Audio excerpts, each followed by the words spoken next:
on a team, when you don't have all the styles represented, it actually is a handicap. So that's why making sure that we see that every style is bringing their strength, but at the same time being mindful that our style also comes with areas that we need to be looking out for.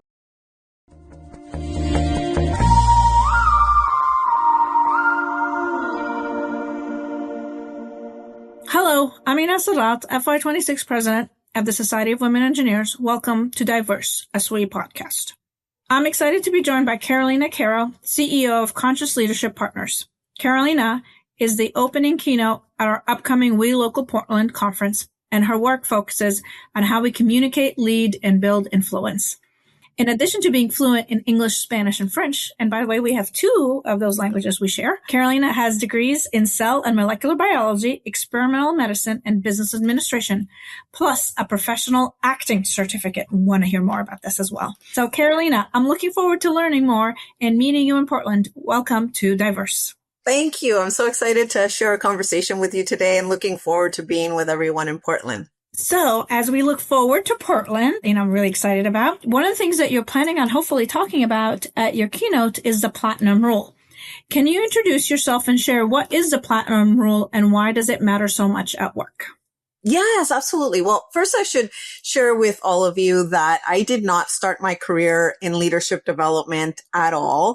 I'm a scientist by training, as you read, with my background in molecular biology, and I worked in the lab and I was doing research on HIV. And this was like in the early 90s where we still didn't really understand a lot about the HIV virus. And then I was recruited by the pharmaceutical industry. So all that to say that I was someone who was very much entrenched in science and everything I learned, in school and even in grad school, where these skills were not at all things that I was familiar with. And I hadn't had any kind of leadership development training, especially early on in my career. And what I recognized early on is that I had sort of a one-size-fits-all approach in the way that I communicated with individuals and typically the way I saw the world. And I think early on, I also thought, well, the way I see the world is the way everybody sees the world. No, right?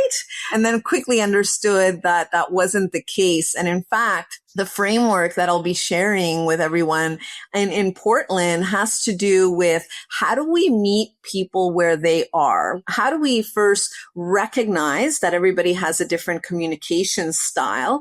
And because we don't necessarily always have access to an assessment that will tell us what somebody's assessment style is, we have to learn how to listen to the cues of what people are telling us about their style, because I always say people are informing us of their style all day long if we're paying attention to the right cues.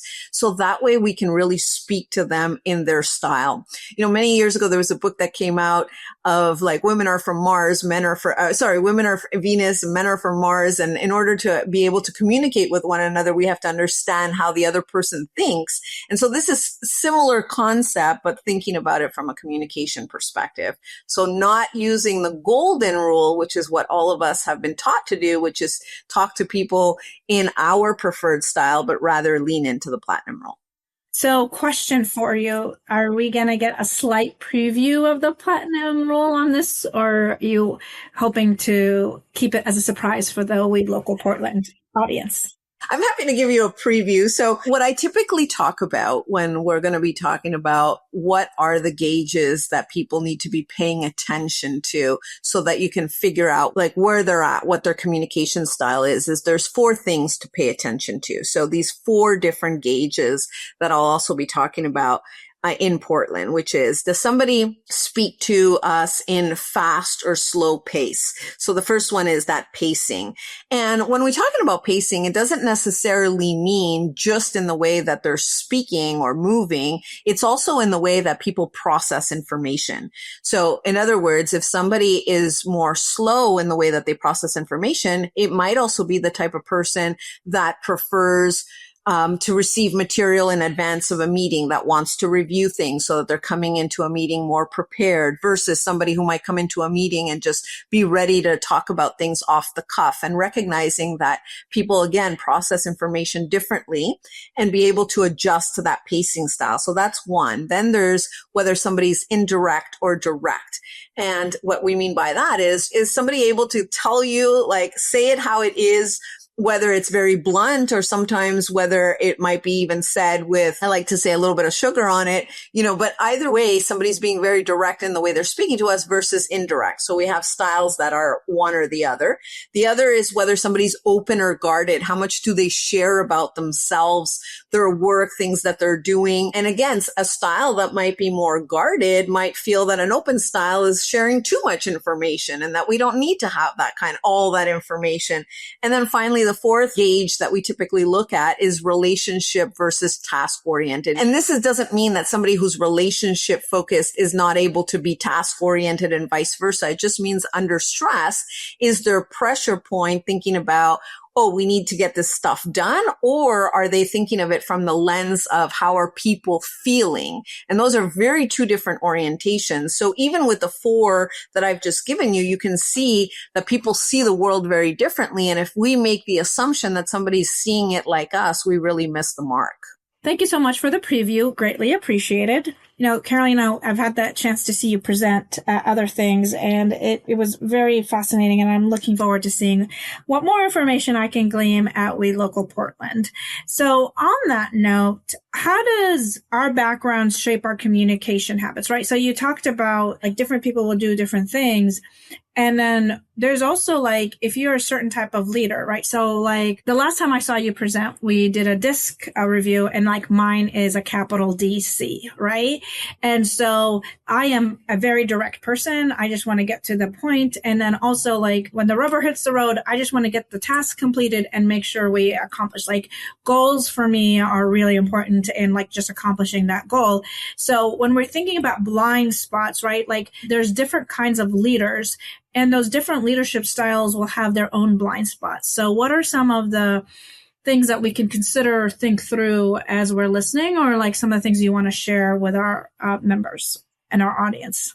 Absolutely. So depending on the gauge, so right now you shared your particular style with me. So somebody who is of your style that wants to get things done. So that's a very task oriented style. So right there, somebody who's a very task oriented style, their blind spot might be thinking about everything that they might even consider the touchy feely stuff. And because they might even consider it from that lens, might not give it necessarily the priority that someone that is coming from that lens might have. So what does that mean? That means everything from, are we rushing through things just to get things done? Are we taking the time to build the relationships, get to know one another? I'll give you an example because I can also lean into this task-oriented mindset quite a bit. I had a team member a couple of years ago say to me, Carolina, now that we're building out our team during our meetings on Monday morning, it would be really great if we could spend some time getting to know one another because we were all working virtually.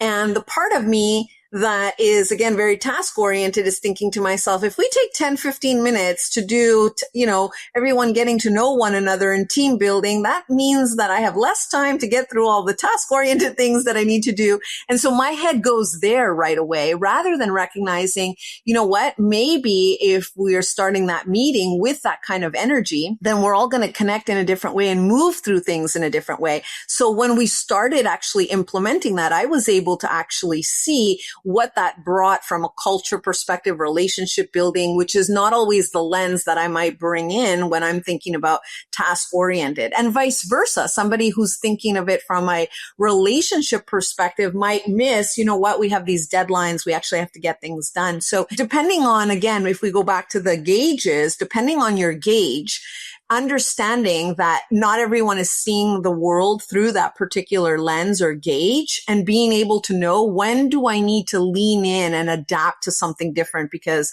the situation calls for it. It's fascinating you should say that. So on that point, one of the things I've learned to adapt in my leadership style is to bring in those touchy-feely things, as you pointed out. And so I use the leaders who report to me to kind of talk through some of this. And so one thing we just recently did on my work team is that we have a weekly call for the whole team. And what we started doing in order to again, get to know each other, but again, as you put it, so how much time does it take? And we have all these things to accomplish. One of my managers was suggested, and I loved the idea, so we went with it, which is people kind of talk about something that they've done over the holidays, over the weekend, but a person on the team submits a story about themselves.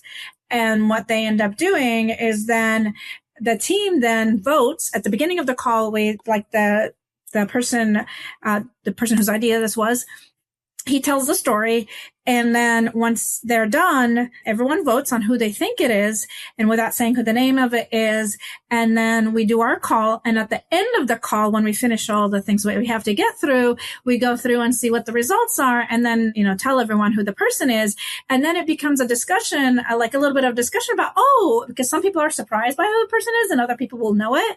And so people just get to know each other in that manner. And it's been a fascinating way to do it. But but it took a combination of the different styles to do it so we could make it work for the meeting. But it's one of those fascinating things that when you think about the styles and how do you do it, and just making sure that everyone comes to that meeting and can feel like they belong in that meeting, depending on whatever their style is. So thanks for sharing that information. I love that idea that you just shared. I might have to steal that one.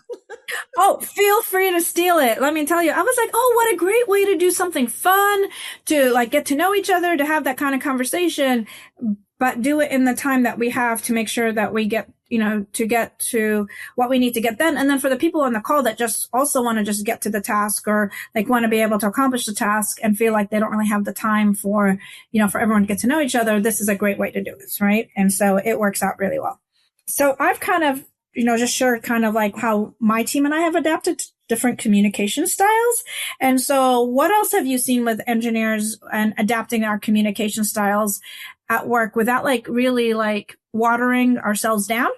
And how have you seen people, especially engineers, be authentic to who they are in their communication, but be more effective? Yeah, that's a great question. And what I've seen, and this is particularly when I have coaching relationships with engineers or even just women in STEM, is that we tend to be very analytical. Again, the task oriented and having the mindset very data driven. And so normally what I have observed is that unless you're speaking to someone that shares that style, that there's a certain audiences don't always need the same level of analysis or data that we might need. And so being mindful of that. And this also happens particularly when presenting to an executive audience. In many cases, I've coached women who were at a certain level within the organization doing a lot of presentations to the executive team and sometimes feeling like they needed to bring in, again, sort of a lot of information, data. And we would always break it down into okay, who's your audience? If you're speaking to the executive team, they usually just want top line, high level. What's the impact of what you're sharing? How is this going to, what are the implications, et cetera? And so we always talk about know who your audience is, know what is important to them and why you're communicating. If you can keep it to the who's my audience, so that then I know how to tailor the message, then I know how to tailor my what, and I really want them to understand the why of what I'm communicating, so that who, what, why. Then they start being able to recognize back to platinum rule. And in this case, it's not necessarily the communication style that they're adapting to, but their audience and what the audience cares about. And this is what I've seen in particular with just, again, STEM, women in STEM, is that we might start to get into the weeds, which certain audiences don't necessarily need. So there I usually say, how about analogies, storytelling, things that all of our brains gravitate to, so that you can actually land the plane in a more effective manner. Thank you for sharing. I agree. I say as a leader, this is one of my things, right? Is that I always tell, if you write me a book, I'm not reading it. It's I just need you to give me top bullet items. And if you want to write the book, that's fine. If that's your communication style, but I do at least want you to give me the bullets. If I need to know anything more, I'll ask you for it or I'll ask follow up. But if your communication style requires or like your style is that you want to give all the details and just write me the bullets that I need to understand at the top. And then you can put all of that at the bottom. And if I need to read it, I will. But if it makes you feel comfortable, you can do that. But I'm just going to read the top unless I need the rest of it. Right. And so that's kind of how I've adapted my style as well. Cause I'm like, I really don't need the book. I just need the top level items. And if I need to know any more details, I'll come to you for it. As a technical leader, that was a style I had to learn as well, because when I first started, because of like the kind of work I do, is I always felt like I had to give everyone every single piece of information. And it could be either learned or something you already do, but it is something that you can learn to do. You just have to like be able to, again, as you put it, know who your audience is. So really love that. Yeah. And this is so common, actually, what you're mentioning, because in the being able to distill it down to those main points, that's actually where you start recognizing whether you're really clear on your thought or not.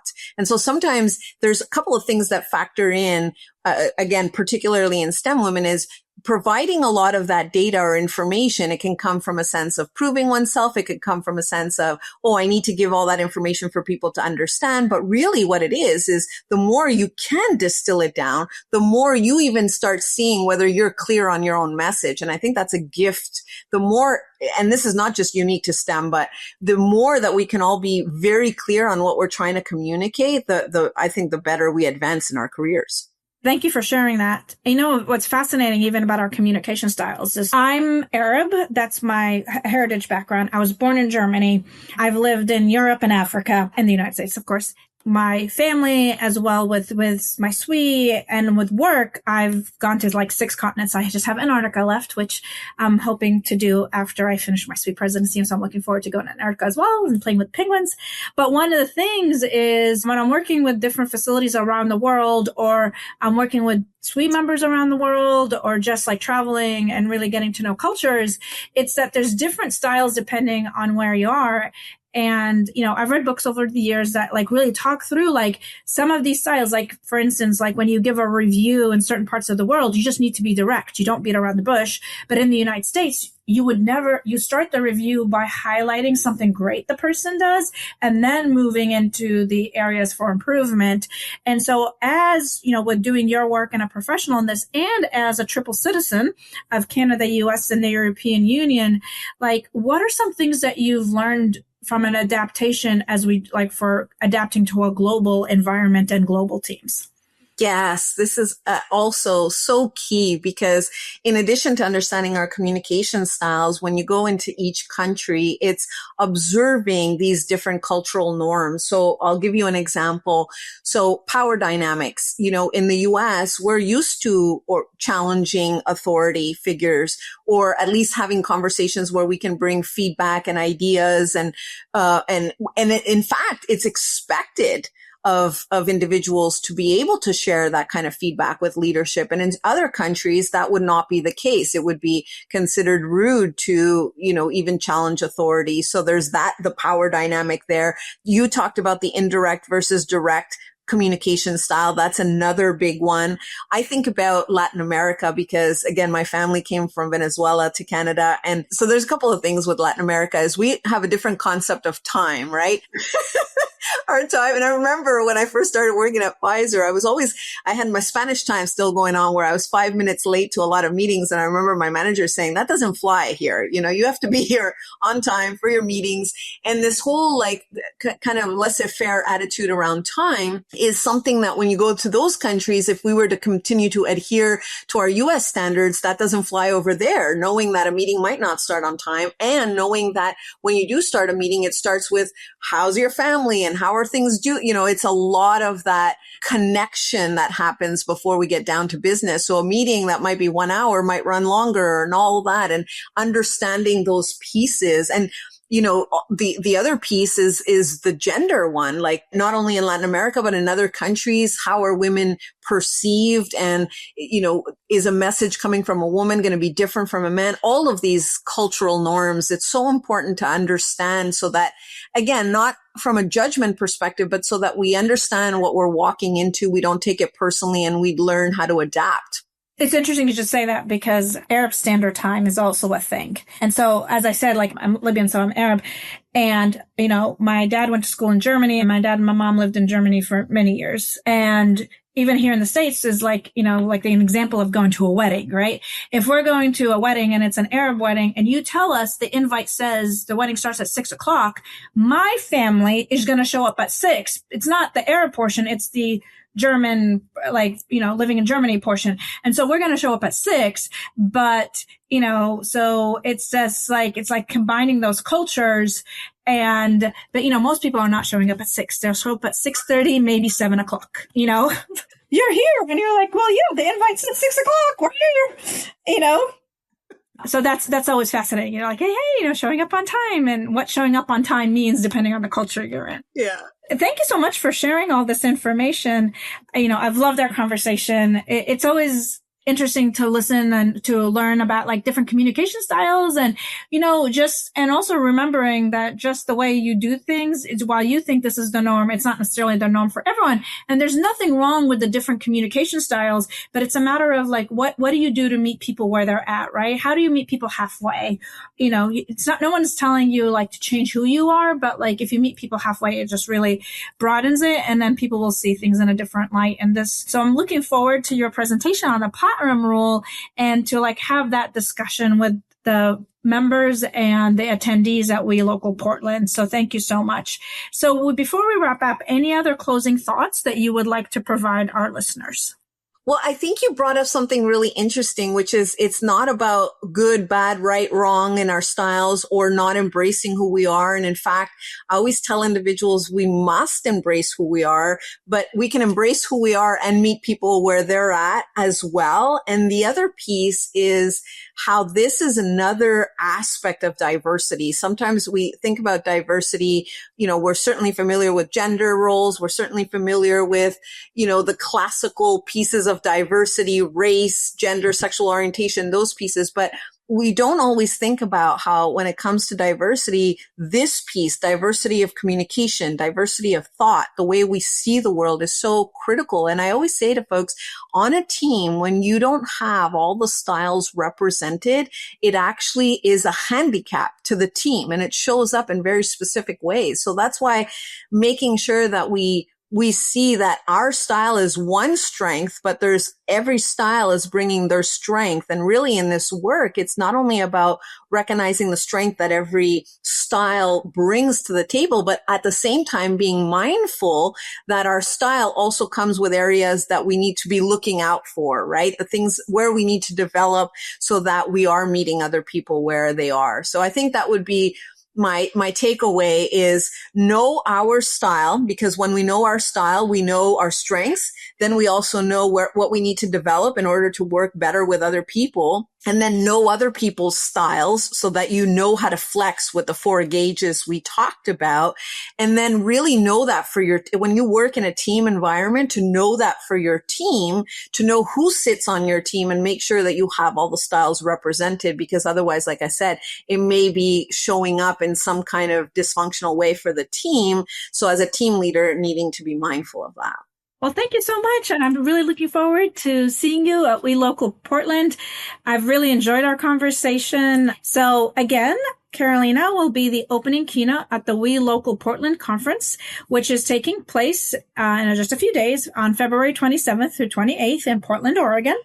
We Locals are designed to bring engineers of all genders and career stages together for professional development, leadership, and networking. I am really looking forward to seeing our attendees and networking and meeting many of our members as well. The We Locals are a great way to meet with other members, other attendees, our allies, and to embrace that sweet community, right? The We Locals really provide that sweet community, and it's wonderful. And they are a great size for meeting folks and getting to know them, and then like building relationships and building your community. So, and if you can't join us at We Local Portland, I'll also look forward to seeing you in Columbus, Ohio, where I lived for many, many years. The Dublin, Ireland. There's also We Local at Bangalore, India, and Campinas, Brazil. So looking forward to them. So we will, in the next few months, from February, March, April, and in August, we will be having We Locals. So looking forward to seeing you all at the We Locals. So visit welocal.swe.org to register and join us. Again, I'm Ines Darrat, and from all of us at SWE, thank you for listening.